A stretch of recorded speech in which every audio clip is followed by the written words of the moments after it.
Ladies, when it comes to understanding and unpacking your sex hormones, it can get very complicated, which is why today we want to sit down and talk about how you can improve your sex hormones through detoxification. Welcome to Elevate and Thrive. I've got Dr. Angela Yeagley here, my co-host. What's up? And Dr. Samantha. Hello. And today we want to talk about specifically sex hormones. So it's something we see a ton of people here in the clinic for, and it's something that can cause a lot of issues for people when those hormones are out of whack. Yes, absolutely. I would say our specialties, and this is a really strong focus of Dr. Samantha's, are hormone management. And many times people are experiencing symptoms that they may think this is my period or I'm going into perimenopause, but sometimes I think they think this is gastrointestinal, like maybe bloating or cramping, things like that. How many, just as we step back, one step back, and we think of framing up, how many patients would you say that you see, like women who are in their maybe mid-30s, late 30s, early 40s, who have hormone issues, particularly with their sex hormones? What percentage would you say? 98.2%. A lot. That's what I was going to say. A lot of them. Because what happens is when we get into those perimenopausal years is that progesterone is one of the first hormones that actually starts decreasing. And a lot of women tend to start become a little bit more anxious as they get into those years. That in and of itself is a sign that hormones are starting to become unbalanced. This is often the times where they'll start going to the counselor or their psychiatrist and being like, something's wrong. I need Xanax, I need an SSRI, Zoloft, something like that, where if we take a step back and actually look at it from a holistic perspective, we can see that there's just minute changes happening. And that's where we start to dive into the whole world of hormones, ratios between those hormones, and what we can do to really support those.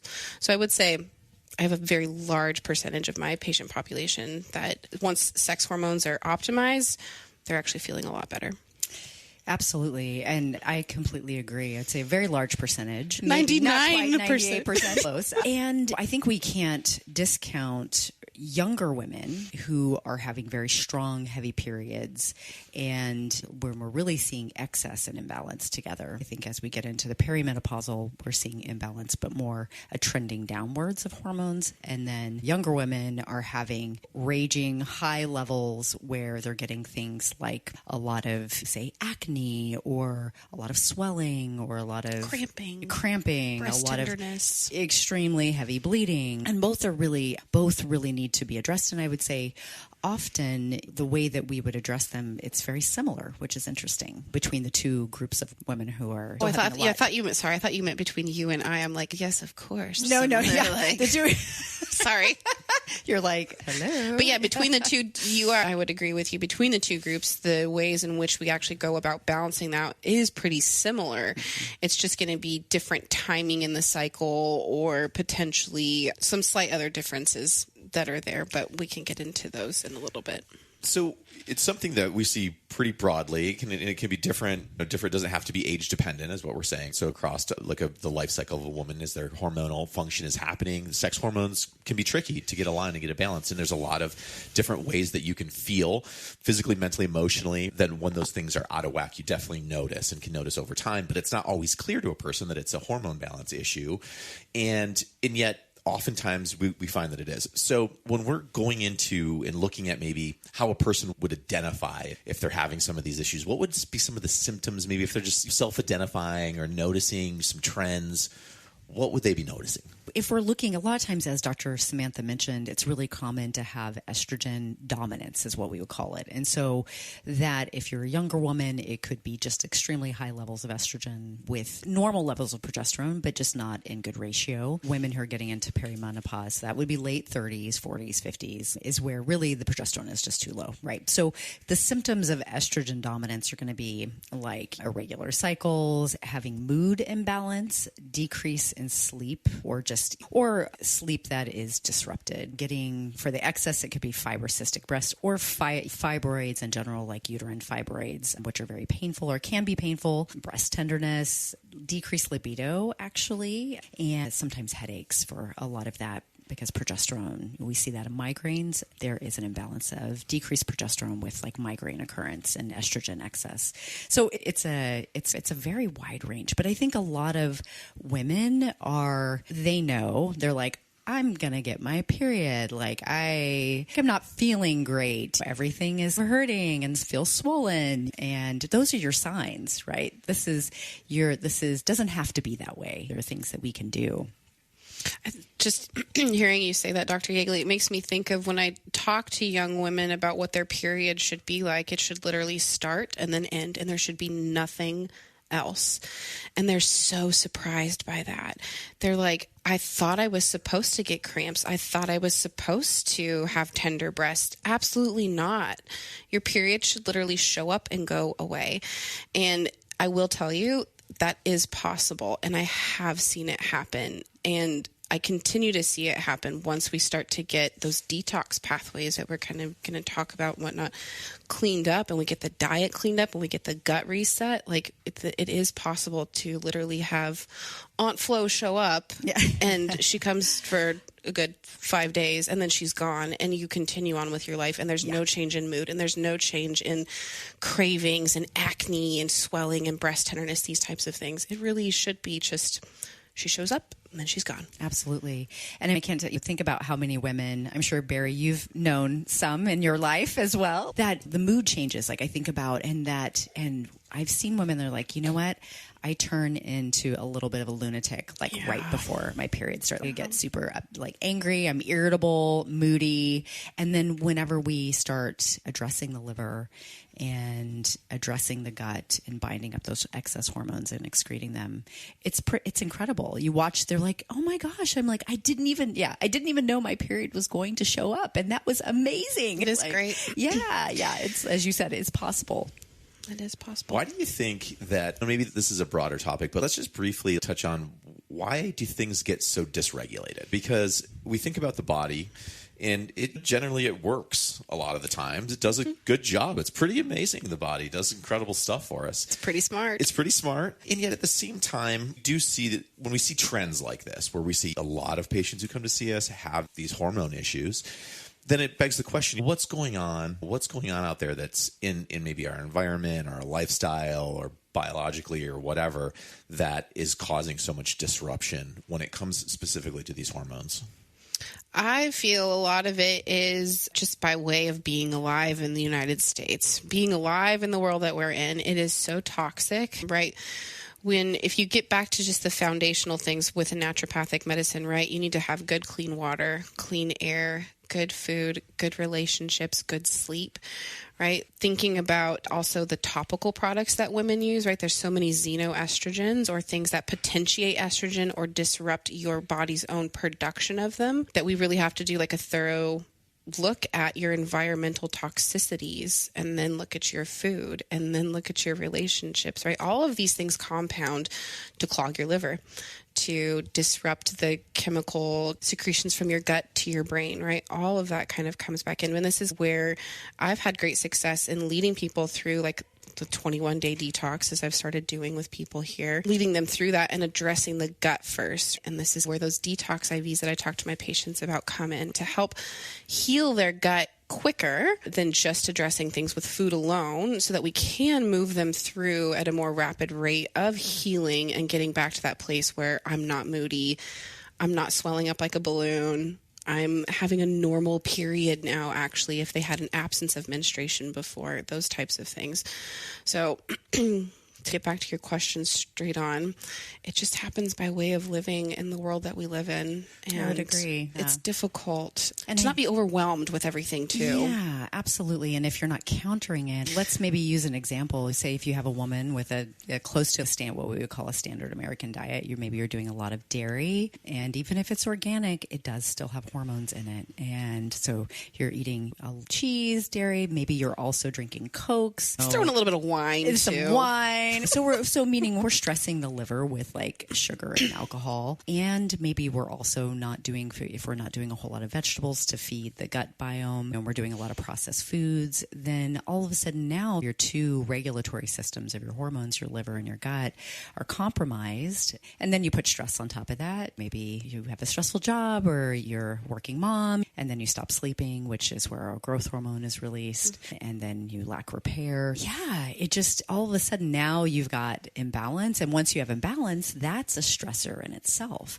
You have this extra hormone that your body has to detox and is having trouble with. Yeah. I think it's good to call out just the environment that we live in, because part of it is recognizing, hey, there's things you can control and things you can't control, right? There are lifestyle changes you can make and better decisions you can make and improvements and optimizations you can make in your life.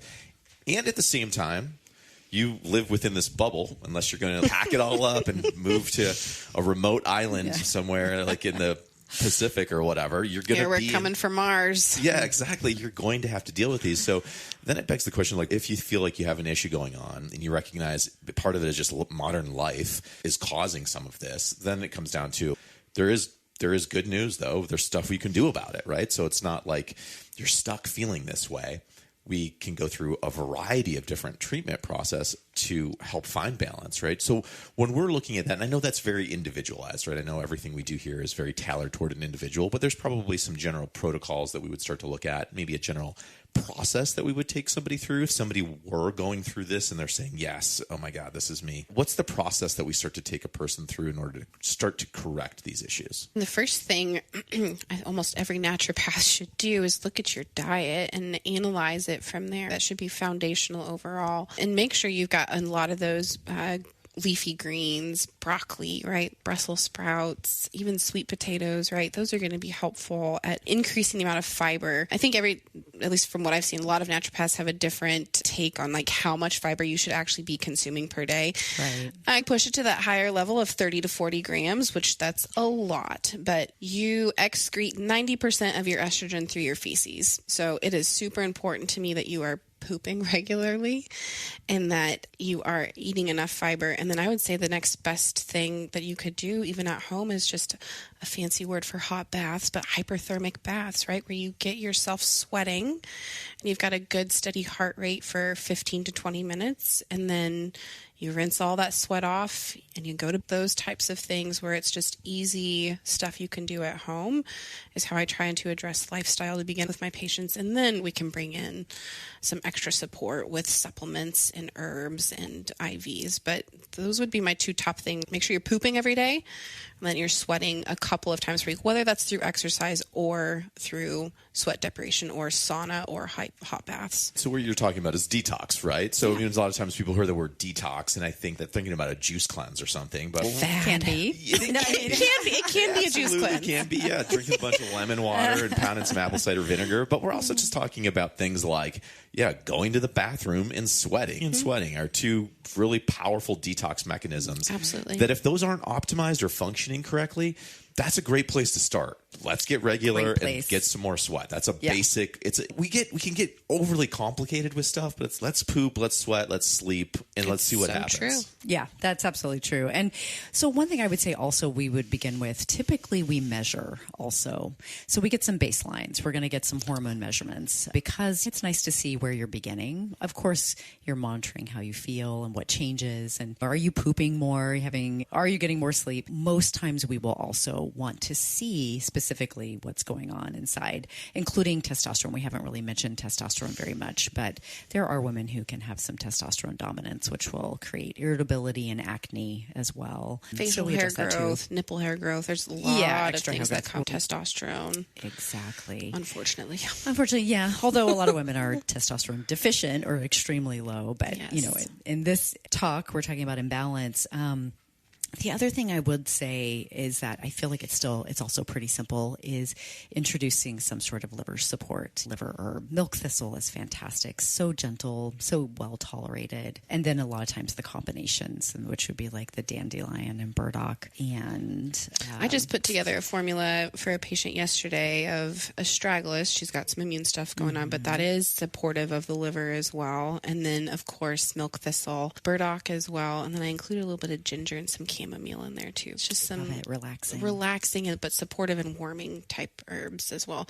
Our herbs are our best allies, I feel like, when it comes to some of this liver quote unquote detox, because they're so gentle. And I like to explain herbs to my patients as not a direct demand as what like a pharmaceutical medication would be, but more of a gentle encouragement to get back to that natural state of health. I would say gentle but powerful. They're very right? powerful. And even though you're like, hey, you're going to tolerate this well, it's going to make you feel, this is going to make a world of difference. Yes. It's going to help you a ton. It definitely You're going to love is. it. Yeah. So we get really excited. I get really excited. I get excited about herbs. Girl, it's going to be so good. It's an actual engagement with your medicine too, which as a naturopath, I want my patients to be engaging in sampling their medicine and becoming alive with it as well, instead of just popping a pill. Right. So I want you to taste your herbs, even though they're disgusting at times. And I want you to engage with the energetics of that plant as well. Right. Because that in and of itself is going to offer some amount of healing and detox, whether it be spiritual, emotional, mental as well. Will you recommend those as a tea type thing, or in like actually cooking with some of those herbs, or more in the form of like pill supplementation? Depends on the patient. I see a lot of really busy women, so I tend to resort towards tinctures more. And then if they do have already a ritual around maybe preparing a nighttime tea or morning cup of coffee, we talk about switching that over to a tea. Capsules are my last resort if possible. But yeah, if you can cook with your herbs, absolutely. Yes. Yeah. I'd love for you to engage with your medicine that way. When it comes to seeing the effects or feeling the effects when we start to bring in some of these other kind of supplementals. So again, we're looking at a variety of different lifestyle changes. We're talking about making some adjustments. What's the type of response generally that a person could see? I know that sometimes with these issues, it can be slow. The body can be slower to respond. There can be a lot happening. It can take a little bit of time. So there's a need for some patience and working a process. But is this generally something that we start to see people feeling better over the course of a few months, a few weeks, a year? Do you want to speak? Then Sure, I can speak. Yeah, of course, it probably depends. Always depends. That should be like just a disclaimer in general. Yeah, like, that's right, is yeah. dependent upon patient. Yeah, it's always about you. You're the beautiful That's right. snowflake. We don't exactly know what's going to happen. Oh my Always. goodness. But I would say on average, like I feel like we can initiate and get change pretty quickly. I would say within the first cycle or the first month, if you're perimenopausal or menopausal, we should start seeing some changes. And then that gives us information. If you change, but you didn't change that much, it's okay. We need to adjust usually. But then within the first couple of months, I would say most people are having changes within the first couple of months. If you're not, there's probably a lot of toxicity. There's probably a lot of genetic excess markers that potentially are coming into play if you're not really starting to see improvement with even like within at least 3 months. I'd be like, all right, we need to do some genetic type looks. Oh, We need to dig absolutely. deeper now. Yeah, I would agree. So pretty quickly. That's really Yeah. encouraging if you think about it. Sometimes people have these issues for years, right, or struggling with some of these particular problems or challenges. And to think that you could come in and within the course of 3 to 6 months start to be feeling better like right away, that's pretty cool. I have had one patient since I've started working here that I started her into the detox, and 3 days into the detox, her breast tenderness, after 44 years of breast tenderness, is gone. Guess what it was? Dairy. Interesting. Or maybe not. It's like not that shocking for us, Yeah, but like yeah. she was just like, I can't believe that like I stopped consuming this and my breast tenderness is gone. Of course, there were other things that we worked on and still are working on, but that gets back to your question of like how quickly can you see things? It can be a matter of 3 days. It could be a matter of one full menstrual cycle. So it really is patient dependent. Disclaimer. Absolutely. And then when are there times that we look at maybe a bioidentical hormone? Is that something that we also would consider as part of our treatment protocol? Oh, I love bioidentical hormones. Me too. I consider it with almost every patient. I will say in some of my younger patients, like early teens to mid 20s, I am holding off because I want their body to fully do what it needs to do. And then once we get a good picture of what the menstrual cycle is, then I love progesterone. Bring some progesterone in there to support mood and just overall balance of everything. Because like Dr. Haley was saying, a lot of women are estrogen dominant, right? And so we've got to bring in just a little bit of progesterone to help balance out those effects of that estrogen dominance. Yeah. But I love hormones. Yeah, progesterone is amazing. It's probably the superstar of bioidentical hormones for sure. But I do want to mention too, I think for our maybe harder to move people, or if all of this is also paired with being really tired and just feeling like needing, their whole body is needing overall support and nourishing, I really love IV therapy in this situation because we're bypassing the gut, we're getting complete absorption, and then we're giving some really strong assistance to the cells and to the liver. And I know Dr. Samantha is also a fan of the Detox IV. Do you want to talk a little bit about it? Yeah, so that is something that I have formulated here to help my patients as I lead them through their hormonal detoxes or just detox in general. It's really a stronger amount of B vitamins than what you would find in a Myers cocktail or just a basic IV that you would get. It's Drip Cafe or another naturopath. But I've also included extra amounts of antioxidants, so specific things like alpha-lipoic acid and glutathione. The alpha-lipoic acid is an extra bag. It's not something that I can just do in combination with the other minerals and nutrients that I'm giving you because of specific binding things that happen. Chemistry is basically what it is. But with the glutathione, I can add that on easily enough through just a push into your IV. So if you're looking at like a time crunch on things, but still want to optimize your detox through IV therapy, right? The detox IV with extra B vitamins and the glutathione push would be the way to go. If you've got a little bit extra time, let's buck you up and add on that alpha-lipoic acid along with that increased detox IV with the glutathione push. So it really just depends on how much time you want to be sitting here and relaxing and what you're capable of doing kind of with other aspects of your personal life as well. Yeah, pulling out if the big guns are needed. Exactly. It really is just, it's very patient dependent. How hard, I don't want, that's maybe the wrong word to use, how intense do you want to go through this process? Or would you rather just be a little more gentle and extend out the treatment potentially if that's what you would desire? Yeah, it always comes down to time and desire and how fast you want to try and push things. Yep. There's how your body responds and yeah, you. But exactly. I think the thing that I would take away from is if you walked into, and this is again no slam on traditional, but if you were to walk into a traditional conventional doctor, this happened to my daughter when they were having a variety of hormone issues. They said, here's some birth control and good luck. And, that birth control didn't help. Let's increase the dosage of your birth control. Let's increase it again. And let's just keep increasing it until something changes. That's what you can go. That's one path, not a path we would recommend. Or the other path is something that we talked about here, where you come in and we can create a really personalized plan and dial into the understanding your body and unlocking its function and getting it back to where it really was supposed to be in the first place. Yeah. If we lived on a nice, tropical island. Or Mars. Yeah, absolutely. No, Mars doesn't look that great. I don't know. No, it does not. No, it looks stressful. Docs, thank you. This was awesome. Thanks for sharing. And again, if you listen to this, you have questions, you have concerns, you want some help, we're here for you. This is an area that we're incredibly passionate about and specialize in. So give us a call, shoot us an email, like, subscribe, follow, and we'll see you on the next show. Bye.